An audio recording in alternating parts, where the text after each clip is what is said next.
Um, mo kí onílé, mo kí àlejò, mo kí ọkùnrin, mo kí obìnrin. Though èmi ò kí ń like online drama, so most of incident mi tó bá ṣẹlẹ̀ online mi ò kí ń wish àti ẹ̀ ti dá sí, mo máa ń fojú fo, mo máa ń let it go. But there is some cases tó jẹ́ pé ó máa ṣẹlẹ̀, èèyàn mọ much nípa ẹ̀ láti sọ, but èèyàn ò ní fẹ́ sọ torí online drama. Lórí kéèsì Itele àti Austin Emmanuel, I have a lot to say about it, but mi ò fẹ́ online drama and a lot of things tí mo rí online ó ń dùn mí gan. Ọ̀nà tó dẹ̀ ń jẹ́ kó gbádùn mí ni pé mo mọ díẹ̀ nínú tí ó ń ṣẹlẹ̀ láàrin àwọn méjèèjì, tó jẹ́ pé gbogbo èèyàn tí mò ń rí tó ń ṣe fídíò àbí tó ń sọ̀rọ̀ nípa ẹ̀, some people are not saying the truth, some people are saying the truth, and wọ́n fi content sọ, àwọn èèyàn ti sọ wọ́n ti sọ̀jà àwọn méjèèjì di content, everybody fi ń trend, which is kò dùn mọ́ mi tó. Now èmi máa lọ sí àwọn angle kọ̀ọ̀kan nínú méjèèjì. Austin Emmanuel is a legend, tí bàbá bá ní legend làwọn kò sí rọ́mẹ́. Itele the icon is a legend presently right now táwọn sọ̀rọ̀ tí everybody mọ̀, the KOLEOSO himself, àbágbàlagbà kò sọmọ náà ẹni tó ń sọ lọ́wọ́lọ́wọ́. But àwọn audience àti àwọn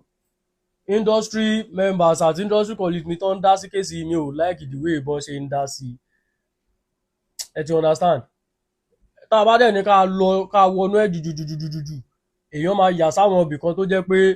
ó máa padà cause online drama, èmi ò dẹ̀ fẹ́ online drama, so torí ẹ̀ máa sọ àwọn tó jẹ́ kókó inú ẹ̀ ní ṣógan. Anybody bá wá fèmí mi ò ní reply, èmi ò ń fi wàhálà trend,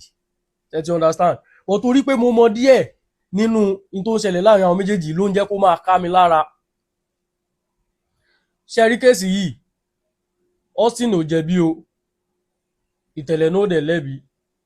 but àwa tá a wà ní surroundings wọn tá à ń ṣe fídíò, àwa tó yẹ ká ṣe solution sí nǹkan tó ń ṣẹlẹ̀ àbí ká sọ truth tó máa jẹ́ kí solution wà, àwa là tún jẹ́ ká fẹ́ lójú, because ibi tí Austin ti fọkọ̀ à sọ pé ibi tí bàbá ti fọkọ̀ pé mistake díẹ̀ tí Tele ṣe tí wàhálà fi ń trend gbùrùgbùrù báyìí, à sọ fún bàbá ikàn pé bàbá yín tẹ́ ṣe tó jẹ́ kí ọ̀rọ̀ di ìran tó lélẹ̀. Nǹkan kan tí màá kọ́kọ́ sọ lélẹ̀,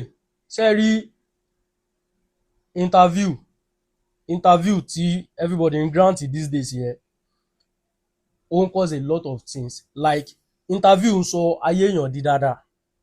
interview ó dẹ̀ tún sọ ayé èèyàn di dáadáa nídàkejì. So kọ́lọ̀ mọ́ jẹ́ kí interview sọ ayé wa di dáadáa ní tìdàkejì yẹn, ó sọ ayé wa di dáadáa eléyìí tá a fẹ́ ni.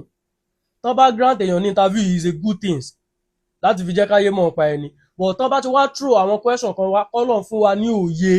ìmọ̀ láti fi reply question tó throw wá yẹn, tí ò fi ní pa ògo wa lára, tí ò fi ní kó wa sí wàhálà lórí social media. Ìyẹn ni ká pray fún kọ́lọ̀ ṣe fún wa. Interview ló dá gbogbo eléyìí lẹ̀. Yes. So aspect tèmi rí níbi tí bàbá Austin lélẹ́yìí, tí mo fi rí pé Austin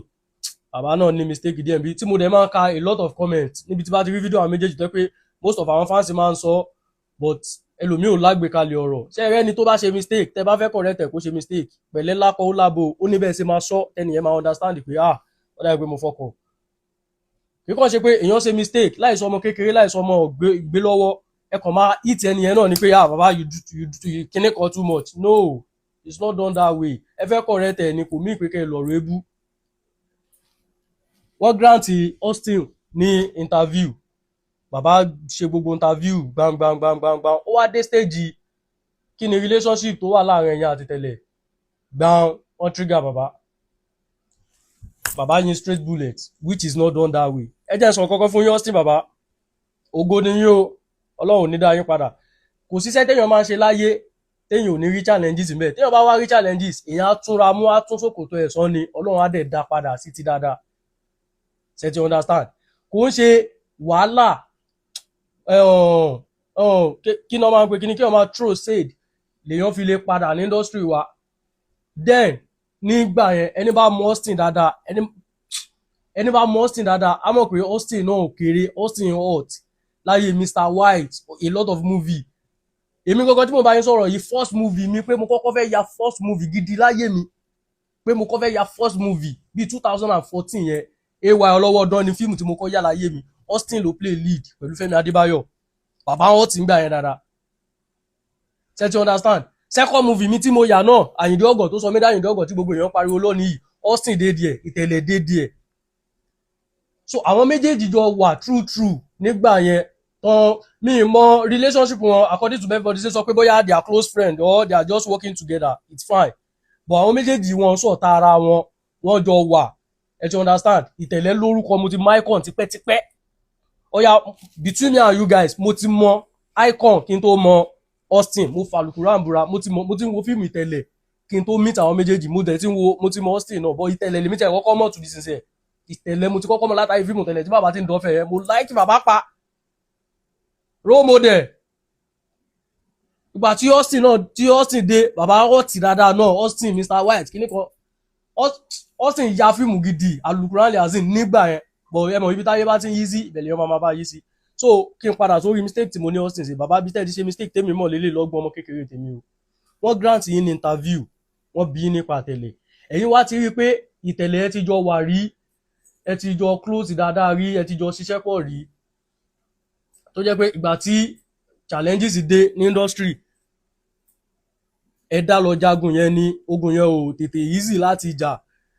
ẹ wá wò pé Ìtẹ̀lẹ̀ Ọlọ́run ti dá tẹ́lẹ̀ lóhùn báyìí bàbá ń trend dáadáa báyìí kí ló take Ìtẹ̀lẹ̀ láti carry ẹ̀yin náà along ẹ jẹ́ kọ́kọ́ sọ nǹkan fún yín náà ṣe rí kò sí anybody tó own ara wọn ní ìrànlọ́wọ́ o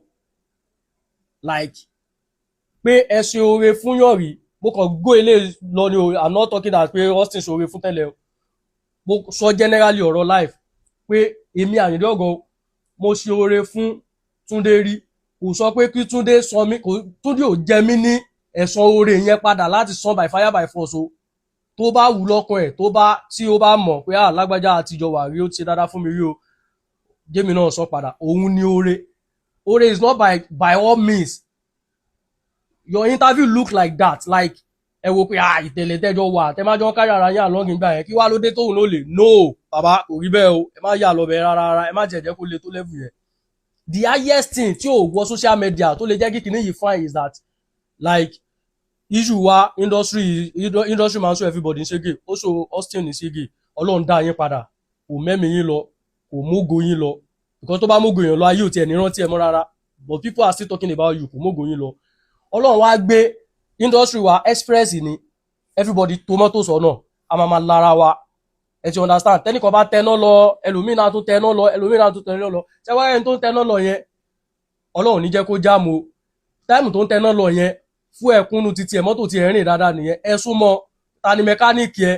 èmi náà fẹ́ kí mọ́tò tèmi náà mọ́ rìn dáadáa báyìí àbí kájọ jẹ́ ti ẹ̀ wánú mọ́tò ẹ̀ gan ká lè tètè jọ débi tá à ń lọ bàbá kò tí ì bá dìjú instead of kẹ́ lọ bá gbogbo ẹ̀jẹ̀ lórí interview lèmi tó dá wà láìlẹ̀ issue ti wáyé like that Ìtẹ̀lẹ̀ icon kò ní bàjẹ́ ọmọ ìyá mi ọ̀rẹ́ mi kíníkan o ìgbà tọ́lọ́run ti ní ká borí ogun báyìí ọmọ ìyá mi pè mí fúnṣẹ́ o kíníkan o private chat ìgbà tí ìṣẹ́pẹ́ níjà private chat mo dẹ̀ mọ icon fún kankan mo fi àlùkùrán búra Ibrahim ò sí bí o ẹlẹ́dàá wa afẹ́jà láti ẹ̀gan àbí kankan fẹ́ gbé mi kọlù wọ́n ní last year tí mo fẹ́ release fíìmù mi nígbà KOLEOSO part 1 gan sì tún ní gan sef àbádẹ́ sáré pé mi Ayinde Ogo ìkọ́ báyìí mo dẹ̀ sáré wò pé ó tọ́ mà ní mo dẹ̀ ṣe correction Ìtẹ̀lẹ̀ jẹ́dá kan tó jẹ́ pé kò fẹ́ níyàn sínú kò fẹ́ níjà pẹ̀lú yàn tó bá fẹ́ ní kanta pẹ̀lú ẹ̀ ó máa pè é sákèésì so mo ti rí Tẹ̀lẹ̀ ní ẹni tí life ẹ̀ simple náà kẹ́ wá bá Tẹ̀lẹ̀ sọ ọ̀rọ̀ yẹn pé ọmọ ìyá mi adúpẹ́ o Ọlọ́run ti ṣe dáadáa o kò ní bàjẹ́ o kíníkan máa pè mí fúnṣẹ́ o icon will call you I swear down bí ìgbà téèyàn fẹ́ fipá gbà nǹkan lọ́wọ́ èèyàn bíi pé ẹni yẹn ẹ dájọ́ kan sí lọ́wọ́ ẹ fẹ́ kó by fire by force industry wa ò lọ bẹ́ẹ̀ yẹn bàbá mo àṣọ pé gbà tẹ́yìn náà wà ń bẹ́ẹ̀ there is a lot of people tó máa nídìí ẹ̀yìn náà pé Austin bàbá kíníkan wọ́n máa wá pẹ̀lú respect tẹ deserve náà ni pé bàbá ẹ máa pè mí fúnṣẹ́ o kì í ṣe pé wọ́n máa fọ́ọ̀sẹ̀ pé Ìtẹ̀lẹ̀ kò yẹ kó jẹ́wọ́ Austin kò yẹ kó jẹ́wọ́ ọgbọ́n no kò sẹ́ni kankan tó jọ owó nára wọn ní kankan ìfẹ́ la fi máa ń bára wa ṣe so tó bá rí bẹ́ẹ̀ yẹn ẹ pè é lákè bàbá ọ̀rẹ́ ó ti ń ṣẹlẹ̀ báyìí carry me along o ẹ̀yin náà fẹ́ ṣiṣẹ́ fíìmù kò dúró sójú kan ẹ ti understand bí ayé ṣe ń lajú sí ni content ńlájú sí àwọn kan tẹ́ ń yá ń gbà yẹn tó trendy bẹ́ẹ̀ bá yà ń sìn ó lè má lọ o so ní tẹ́ bá ti wá rí páyé yà ń sìn tó ń trend òun náà ni ẹ tún jájọ work towards it káwa náà ṣiṣẹ́ lórí ẹ̀ so Austin that side ibi tí èmi rí níbi mistake tọ̀dọ̀ yín nìyẹn pé kò yẹ kí ẹ lọ dọ̀rọ̀ rú níbi interview even tí nǹkan tí icon ṣe bá ń bí inú pé bóyá kò rántí gbogbo àti issue wà everybody ló ní life tiẹ̀ tó ń lé icon náà ní issue táwọn náà rán lábẹ́lẹ̀ bẹ́ẹ̀ yẹn kọ́ lọ́n bẹ́ everybody rán gbogbo sòrò ẹ̀ there is a time tá a ṣàgbọ́ gbogbo ẹ̀ pé ọ̀rọ̀ ìyàwó ẹ̀sùn kìíní kan so everybody ní a lot of things tó náà go through kì í sáà sẹ́yìn lẹ́nu báwọn náà settle yẹn ọlọ́run ló ń bá everybody settle case ẹ̀ set you understand so kò yẹ pé dandan ẹ máa expect pé gbà tẹni issue ẹ ó gbọ́dọ̀ wá irọ́ kì í sáwọn náà fi yín síbẹ̀ ọlọ́run ní já kẹ́ everybody ní issue mọ́ inshallah bìkúrà tùlà gbogbo ibi tó gùn ti sẹ́ ọlọ́run ní jẹ́ kí atúwẹ̀ ẹ̀dá bẹ́ẹ̀ bàbá icon tí mo rí beside tọ̀dọ̀ ti yín lélẹ̀ ọlọ́run níjọ́ bàjẹ́ ògo yín tó ń tàn yìí ọlọ́run ní jẹ́ kó wọ mi inshallah bìkúrà tùlà ẹ mọ̀ ló òkè sí ni Austin ti trigger yín níbi interview pé Itele kìnìkan ó ti para fire everybody a lot of people don fire o but torí pé ilẹ̀ ń trendy lọ́wọ́ báyìí ló jẹ́ káyé mú ti tọ̀dọ̀ títí yín sọ́wọ́ pé kò yẹ kí Tele ṣe bẹ́ẹ̀ no ó yé mi dáadáa ẹ ti understand kò sẹ́ni tó máa yin straight bullets fún táyé máa tún ṣe dídẹ̀ tó náà ní rí nǹkan wí tó bá bí but nǹkan tí èmi kan wò lélẹ̀ ṣáàdì ti ọ̀dọ̀ icon tèmi wò lélẹ̀ bàbá between me and you a little táwa mọ̀ àwa kékeré yìí táwa náà dẹ̀ ti pẹ́ díẹ̀ lẹ́nu kìíní yìí tá a ti jọ mọ̀ yín pọ̀ ẹjọ́ wà rí ẹ lè má jọ rẹ̀ bẹ́ẹ̀ ṣe sọ o pé bóyá ẹ ń ṣe close friend but ẹjọ́ wà tó wà obvious tí àwa yìí mọ̀ dáadáa pé ẹjọ́ wà rí Austin Itele ẹjọ́ wà dáadáa but bí Austin ṣe yìn lẹ́yìn náà ṣe fẹ́ yìn padà lójú orí bẹ́ẹ̀ ó yé mi dáadáa so ọ̀nà tẹ́mi fẹ́ gbà sọ pé mistake ti bàbá ẹ̀kọ́ ni pé interview lẹ́yìn náà tó fi yìn straight bullet padà olúwa mi interview lẹ́ fi yìn straight bullet padà bọ́ ọlọ́mọdé ò bàjẹ́ mo ò lè dá yín lẹ́bi èyí lára ara lèmi náà kò sẹ́ni tó máa fẹ́ fi kíní tó máa fẹ́ fi báwo mo fẹ́ pùtẹ̀ kò sẹ́ni tó máa fẹ́ fi irú nǹkan bẹ́ẹ̀ yẹn lọ gbà tó náà máa keep mute kò dùn mọ́ mi tó bẹ́ẹ̀ ṣe reject Austin pé you guys are not friends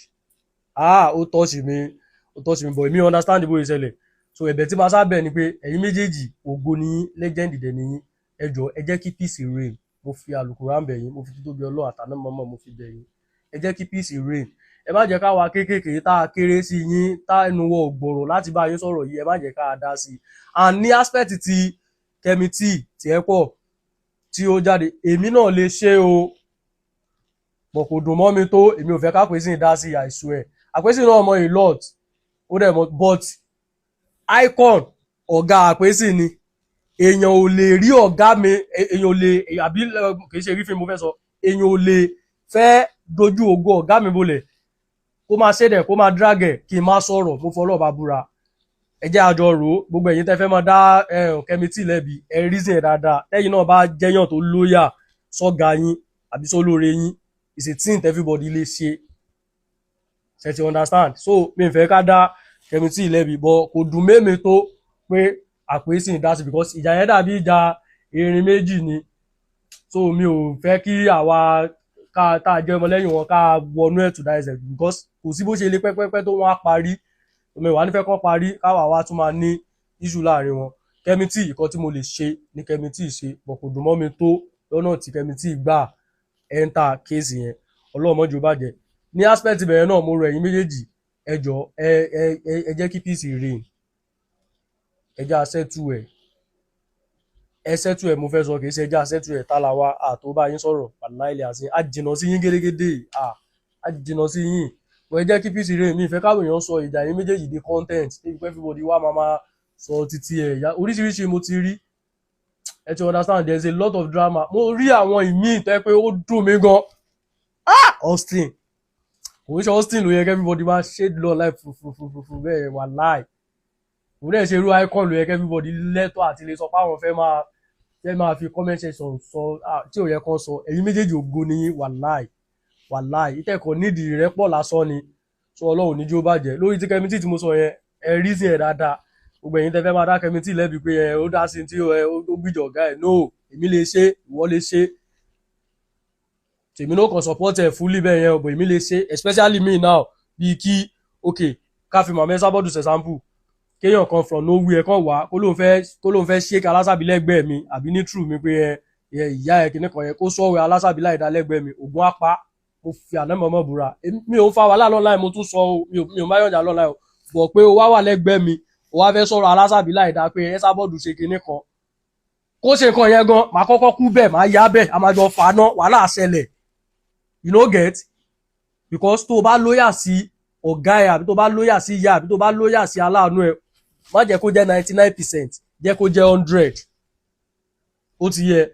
òkè ṣe gbogbo ọjà tálásàbí bá fà máa dá sí bọ̀ èyí tó bá jẹ́ pé mo rí pé eléyìí wrong ó dẹ̀ wà ní sàkání mi màá kú síbẹ̀ náà so ẹjọ́ torí Ọlọ́run ẹ má jẹ́ ká blame Kẹ́mítì náà pé kí ló dé tí ó dá sírú kéèsì àti pé ó ń ṣáìdì ọ̀gá ẹ̀ no èmi náà lè ṣe ìwọ náà lè ṣe báàrin yẹn ṣe rí nìyẹn so Austin àti Icon bàbá ẹ jẹ́ kí peace reign mú fọlọ́ọ̀ bẹ̀yìn mo fi títóbi Ọlọ́run bá bẹ̀yìn interview ló dá wà lálẹ́ interview tá a ṣe tí ó dọ̀ràn sí wa lọ́rùn Ọlọ́run níjà ṣe èyí tá a ṣe tí ó jẹ́ kó go wá tún búyọjú bá ṣe lérò lọ òun lọ́lọ́run á jẹ́ kí a lè máa ṣe so Ọlọ́run mọ́jú bàjẹ́ aspect tèmi ni ẹ̀yin fans ẹ já ṣe sùúrù ẹ love àwọn méjèèjì ẹ̀yin kan tí Austin tipẹ́tipẹ́ pọ́n ṣe good movie God bless you ẹ̀yin kan mọ̀ tẹ́lẹ̀ pé tẹ́lẹ̀ ti wà tipẹ́ bàbá sì tún ṣe good movie till now God bless you nǹkan tí mo kàn fẹ́ kẹ́ ẹ jẹ́ kó máa reign ní comment section ni pé ẹ máa sọ pé peace kí peace reign anywhere tẹ bá ti rí fídíò wọn ẹ máa kọ pé let peace reign let peace reign peace ló ṣe lólé ayé yìí tí Austin bá come back to Austin tí everything lọ inú yín máa dùn náà ni ẹ máa enjoy tí tẹ́lẹ̀ ò bá jábọ́ everything lọ bó ṣe ń lọ yìí inú everybody tún máa dùn náà ni a máa enjoy so Ọlọ́run mọ́jú bàjẹ́ Austin àti Icon bàbá ẹjọ́ torí Ọlọ́run ẹ jẹ́ kí peace reign irú wa ìkéré láti bá yín sọ̀rọ̀ bọ̀ Ọlọ́run àgbẹnu wa jẹ́ kí ìrẹ́pọ̀ wà láàrin ẹ̀yin méjèèjì God bless you all ẹ ṣé ẹ máa bá share ẹ máa bá like God bless you.